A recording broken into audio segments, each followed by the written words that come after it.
In today's video, let's talk about the way that you fix the PayPal password reset problem. In this situation, you can start off by clearing out the app cache of the PayPal app. So what you can do is tap and hold the app of PayPal.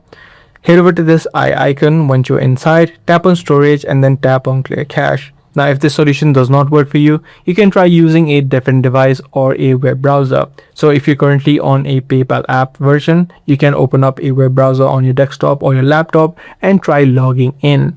Also, you can try to use a different phone if you're trying to use the mobile app of PayPal. Now, if none of these solutions work out for you, what you can also try out is try to reset your PayPal password.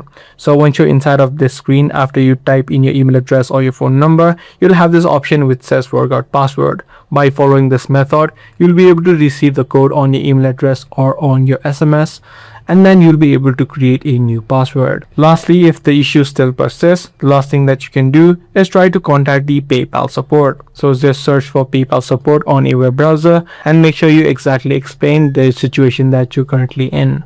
Be sure to give this video a thumbs up if you guys found this video to be helpful. That's pretty much all for this one. I'll see you in the next video.